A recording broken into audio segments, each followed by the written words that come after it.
दोस्तों, स्वागत है आपका वीएफएक्स वाला ज्ञान यूट्यूब चैनल पे। और आज की इस वीडियो में हम पार्ट 2 में जाने वाले हैं। This video is about Digitek microphone. Okay, it's a wireless microphone. तो चलिए, सबसे पहले तो मैं यहाँ पे आपके लिए प्योर रैप ऑन कर देता हूँ, जिस पे हम ओपन रिसेंट पे चलते हैं। और ये मैंने रेफरेंस इमेज अपना ओपन कर दिया।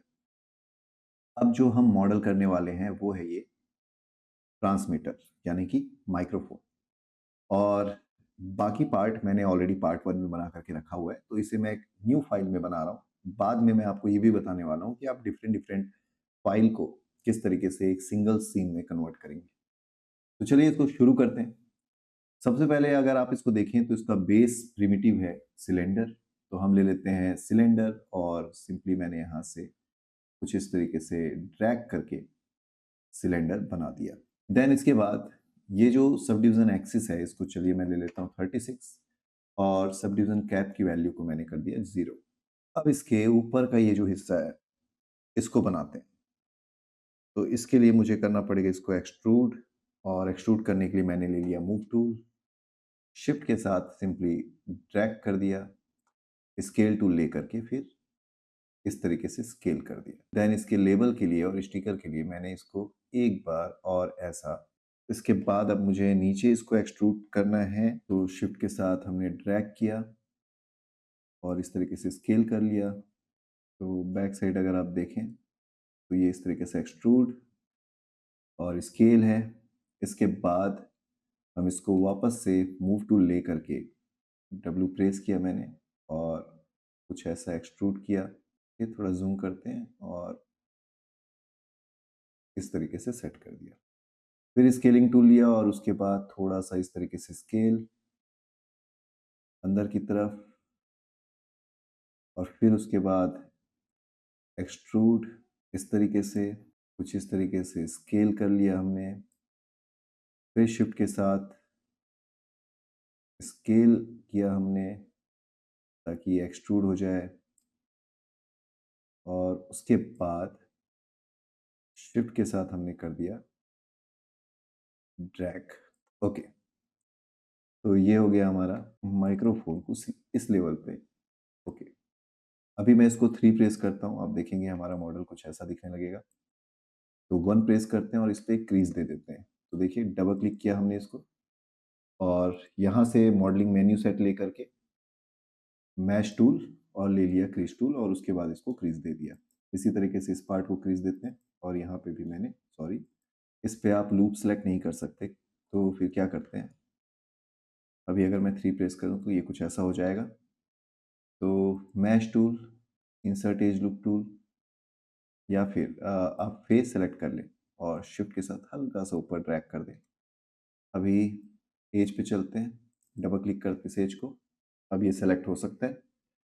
अब इसमें मैश टूल लेते हैं और फिर क्रीज टूल लेके इसको भी एक क्रीज दे देते हैं। इसी तरीके से इस पार्ट पे भी हमने क्रीज दे दिया, यहाँ पे क्रीज दे दिया, और इस पार्ट पे क्रीज दे दिया, इसको भी क्रीज दे दिया, यहाँ भी क्रीज दे दिया, और इसको भी क्रीज दे दिया। इसके बाद फिर से मैश टूल लिया हमने, इंसर्ट एज लूप टूल, और यहाँ पे हमने एक एज इंसर्ट कर दिया कुछ इस तरीके से, और इस एज पे डबल क्लिक करके मैश टूल लिया हमने और इसको भी क्रीज दे दिया। ओके, तो अभी आप देख सकते हैं 3 प्रेस करने पे आपका ऑब्जेक्ट का जो शेप है वो कुछ ऐसा दिखेगा। यहाँ पे हमने क्रीज तो दे के रखा हुआ है, अब देखिए क्रीज देने से ये कुछ ऐसा हो रहा है, पर मुझे लगता है यहाँ पे मुझे मैश टूल का यूज़ करके एक इंसर्ट एज लूप टूल भी ऐड करने की ज़रूरत है। अभी ऑब्जेक्ट मोड पे चलते हैं और हमारा मॉडल कुछ ऐसा दिखाई दे रहा है। ओके, 1 प्रेस करते हैं ताकि फिर से स्मूथ मोड से बाहर आ जाए हम। और यहाँ पे अभी मुझे इंसर्ट एज लूप टूल लेना है और ये हिस्सा रेडी करना है, ये बटन बनाना है। तो अगर आप इसको देखें तो मुझे यहाँ पे इंसर्ट एज लूप टूल पे डबल क्लिक कर लेना है और ले लेना है मल्टीपल एज लूप, और उसके बाद यहाँ पे मैं इसको डिवाइड कर देता हूँ 2 पार्ट्स में। चलिए इसको मैं 4 कर देता हूँ ताकि जब मैं यहाँ पे एज इंसर्ट करूँ तो इस तरीके से 4 लाइन में 4 सेगमेंट रेडी करें। ओके, अब इसके बाद मैं आ जाता हूँ फ्रंट व्यू पे और यहाँ से लेके यहाँ तक मैंने सेलेक्ट किया शिफ्ट के साथ। इतना पार्ट हमने सेलेक्ट कर लिया। ओके, अब करना क्या है, इसको मैं शिफ्ट के साथ ड्रैग करता हूँ अंदर की तरफ। ओके, देन कंट्रोल ई किया मैंने, एक्सट्रूड, और स्केल करके कुछ इस तरीके से स्केलिंग कर ली इस पे। उसके बाद एज पे आ जाते हैं, ये एज और इधर की ये 3 एज को सेलेक्ट किया हमने और स्केल टूल से कुछ ऐसी स्केलिंग दे दी। इसके बाद F9 प्रेस करते हैं ताकि ये कॉर्नर के वर्टेक्स को मैं सेलेक्ट कर सकूं और इसको कुछ ऐसा शेप दे दिया हमने।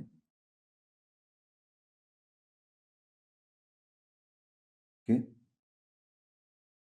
देन वापस से चलते हैं फेस पे और इस फेस को हम बाहर की तरफ एक्सट्रूड करते हैं।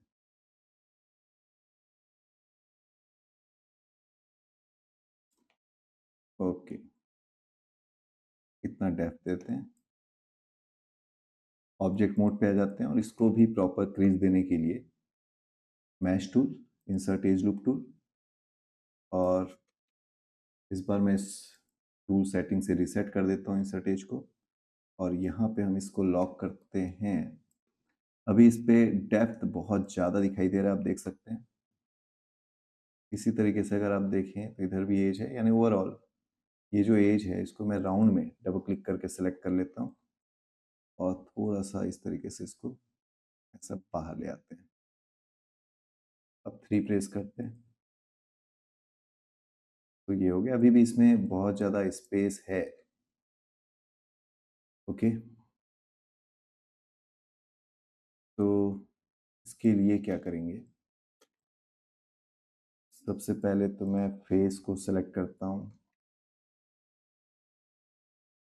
ये 3, और शिफ्ट के साथ एंगल ब्रैकेट यूज करके इतने को सेलेक्ट कर लिया हमने और स्केल टूल का यूज करके थोड़ी सी स्केलिंग कर दी और इसको थोड़ा सा बाहर निकाला।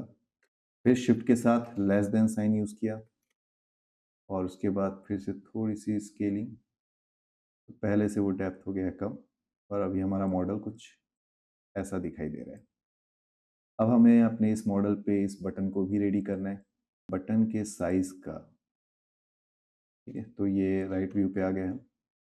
इसमें से 3 फेसेस सेलेक्ट कर लेते हैं। अगर इस साइड पे है तो फिर आप इधर के ये 3 फेसेस सेलेक्ट कर लें और उसके बाद एडिट मैश पे आके इसको मैं कर देता हूँ डुप्लीकेट, ताकि आप देखें कि इसको मैं मूव कर रहा हूँ तो ये अलग हो चुका है। ऑब्जेक्ट मोड पे चलते हैं, ये ऑब्जेक्ट अभी अलग है। मॉडिफाई पे जा करके मैंने ले लिया सेंटर पावट और फेसेस पे आके इन तीनों फेसेस को सेलेक्ट करके कुछ ऐसा एक्सट्रूड कर दिया। फिर ऑब्जेक्ट मोड पे आके थोड़ी स्केलिंग कर दी थिकनेस के लिए। चलिए एक बार अभी इसका हम हिस्ट्री डिलीट कर लेते हैं। आप देख सकते हैं जो भी स्टेप आप लेते हैं उसकी यहाँ पे हिस्ट्री बनती है। ऑल्ट शिफ्ट डी प्रेस करके आप इस ऑब्जेक्ट की हिस्ट्री डिलीट कर सकते हो। इसी तरीके से इस ऑब्जेक्ट की भी हिस्ट्री हमने डिलीट कर दी। ओके, सो यहाँ पे हमें कुछ मैसेज मिल रहा है, तो यहाँ पे भैया बेवल तो अप्लाई नहीं हो रहा है। तो एक बार इसको सेलेक्ट करते हैं और आइसोलेट मोड पे चलते हैं। इस पे आके अगर आप देखें, इसको मैंने डिलीट किया। 4 कॉर्नर के एजेस चाहिए, तो कंट्रोल बी प्रेस करते हैं। अभी ये ठीक है, थोड़ा सा सेगमेंट इंक्रीज करते हैं, फ्रिक्शन देते हैं, ऑब्जेक्ट मोड पे चलते हैं। अब चलते हैं मैश टूल पे, इंसर्ट एज लूप टूल, और यहाँ से हम एक एज इंसर्ट कर देते हैं इसी तरीके से इस तरफ भी। और अभी अगर हम 3 प्रेस करेंगे तो ये ऑब्जेक्ट अपना शेप बना के रखा रहेगा कुछ ऐसा। ओके, आइसोलेट मोड से बाहर आ जाते हैं तो आप देख सकते हैं यहाँ पे भी हमने अपना ऑब्जेक्टिव बटन भी ऐड कर लिया इस तरीके से। अब आते हैं इसके नीचे के पार्ट पे, तो देखिए उसके लिए मैं एक और यहाँ पे मेरे पास जो माइक है उसको मैं देख रहा हूँ, इस रेफरेंस में तो इमेज नहीं है उसका, तो इसको देखते हुए जस्ट इसके अपोजिट, ओके, और इसको तो भाई पूरी तरीके से फिट कर देते हैं। इसके जस्ट अपोजिट में इन 3 फेसेस को लेके कुछ ऐसा स्केल किया मैंने पहले तो, फिर शिफ्ट के साथ थोड़ा स्केल कर दिया। अभी 1 प्रेस कर लेते हैं और इतना स्केल करने के बाद इसको मैंने शिफ्ट के साथ अंदर ड्रैग किया और फिर से मैश टूल ले करके मैंने लिया इंसर्ट एज लूप टूल। यहाँ पे एक एज इंसर्ट किया, इस जगह पे भी एक एज इंसर्ट किया। इस एज को सिलेक्ट कर सकता हूँ शिफ्ट के साथ, इस वर्टेक्स को, वैसे ही इस वर्टेक्स को और इधर इस वर्टेक्स को सिलेक्ट कर सकता हूँ। बाकी मुझे इधर कोई भी सिलेक्शन नहीं चाहिए, तो मैंने कंट्रोल के साथ उधर सिलेक्शन माइनस कर दिया। स्केल टूल लेकर के मैंने इसको कुछ ऐसा शेप दे दिया। ओके, 3 प्रेस करने पे आप देख सकते हैं ये शेप कुछ ऐसा दिखाई दे रहा है। ओके, बट यहाँ पे जो प्रॉब्लम हो रही है उसको ठीक करना पड़ेगा। तो मैश टूल पे चलते हैं, मल्टी कट टूल, और यहाँ पे हमने एक मल्टी कट ऐड किया इसी तरीके से इस जगह पे भी, और ऐसा ही सेम। अभी इसके अंदर 3 सर्कल दिख रहे हैं गोल्डन कलर के, तो मैंने कर दिया इस ऑब्जेक्ट को मेक लाइव, ताकि जब भी अब मैं सिलेंडर बनाऊं तो इसके ऊपर बना सकूं। और इस तरीके से मैंने एक सर्कल बनाया या एक सिलेंडर बनाया। ओके, शिफ्ट के साथ ड्रैग और शिफ्ट के साथ ड्रैग करके ये थर्ड चार्जिंग पिन है एक्चुअल में ये, तो ये हमने अभी तैयार कर लिया, रेडी कर लिया। अभी सेलेक्ट और ऑब्जेक्ट मोड पे चलते हैं, मेक लाइव को ऑफ कर लेते हैं, प्री प्रेस करते हैं, अभी हमारा ऑब्जेक्ट कुछ ऐसा दिखाई दे रहा है। 1 प्रेस करते हैं और इस पे भी प्रॉपर क्रीज देने के लिए सबसे पहले तो इसको इसके साथ अगर मैं स्नैप कर दूं तो ये ज़्यादा बेटर है। इसी तरीके से इसको, चलिए तो ये हो गया। अभी इस पे जो शेडर है ये हम वहाँ जाके ही दे देंगे पुराने वाली फाइल पे। कंट्रोल एस करते हैं फाइल को सेव करने के लिए, और इसको मैंने नाम दे दिया ट्रांसमीटर। ओके, अब चलते हैं पुराने फाइल पे, तो रिसेंट फाइल माइक, अब देखिए यहाँ पे वैसे मैंने ट्रांसमीटर बना के रख लिया था, इसको अभी के लिए मैं डिलीट कर लेता हूँ।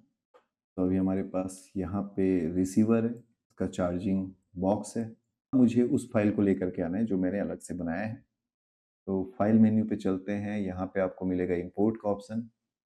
इंपोर्ट पे चल के ट्रांसमीटर को मैंने यहाँ पे और आउटलाइनर से ट्रांसमीटर को सिलेक्ट किया, इस तरीके से आ चुका है ये, और स्केल करके मैं इसकी साइज़ को थोड़ा कम कर देता हूँ। ये आ चुका है ट्रांसमीटर। ओके, इसमें एक दिक्कत ये हुई है, अभी कंट्रोल Z करता हूँ मैं। अब इसके बाद इन चारों को सिलेक्ट किया मैंने और ऊपर मूव कर दिया, तो देखिए आप ये छूट चुका था।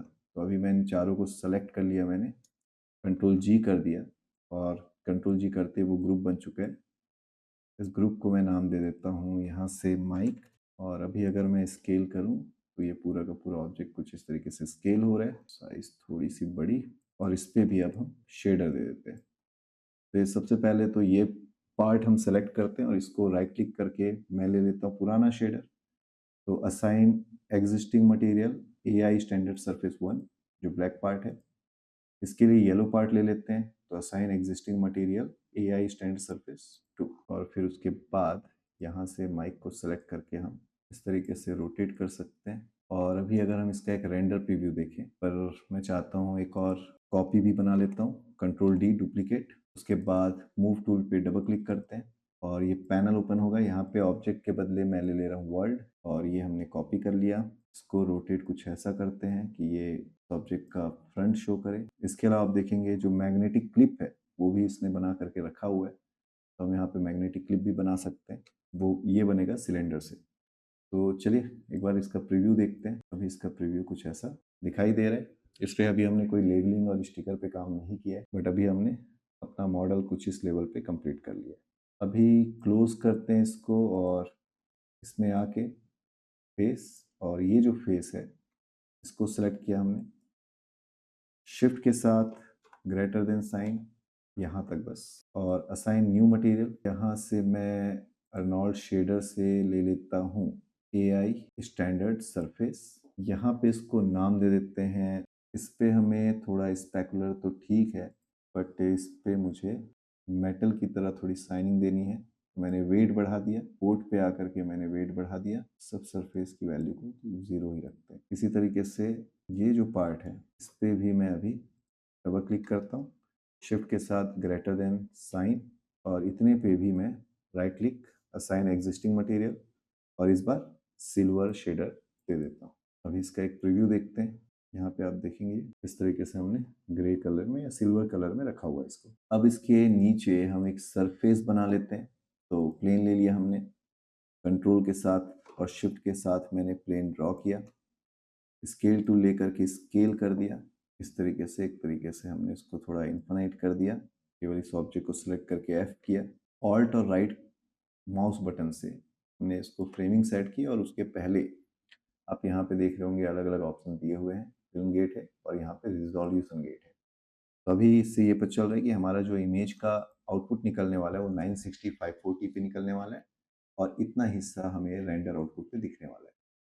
तो क्या करेंगे, हम चलते हैं अभी अर्नोल्ड, और चाहे तो आप रेंडर कर लें, या फिर आप यहाँ से रेंडरिंग मेन्यू सेट लेके चले जाएं रेंडर पे, और रेंडर सेटिंग पे आके जो रिजोल्यूशन है इसको अभी हम इंक्रीज कर देंगे। तो यहाँ पे आप देखेंगे साइज दिया हुआ है, इसको मैं यहाँ से 1K या 2K स्क्वायर ले लेता हूँ। तो आप देखेंगे फर्क यहाँ पे। तो ये अभी इसका आउटपुट है जो आप देख पा रहे हैं। अभी भी हमने इस पे और भी कई सारे लाइट के मेथड यूज नहीं किए हैं, पर ओवरऑल इस तरीके से आप रेंडर कर सकते हैं और आप अपने प्रोडक्ट को मॉडल कर सकते हैं, जैसे कि मैंने यहाँ पे आपके लिए किया हुआ है। आगे आने वाले वीडियो में हम इसी प्रोडक्ट पे अभी और वर्क करने वाले हैं, जिसमें हम इस पे प्रॉपर लाइटिंग देंगे और इस पे एनिमेशन देंगे। तो अभी के लिए आपके पास ये असाइनमेंट है, आप इसे क्रिएट करें, बना करके आप चाहें तो मुझसे लिंक्डइन में कनेक्ट हो सकते हैं और वहाँ पे जा करके आप इसे शेयर करें। ओके, तो आज के लिए इस वीडियो पे बस इतना ही। अब आपसे मिलूंगा मैं अगले वीडियो में, तब तक के लिए लेते रहें VFX वाला ज्ञान। धन्यवाद।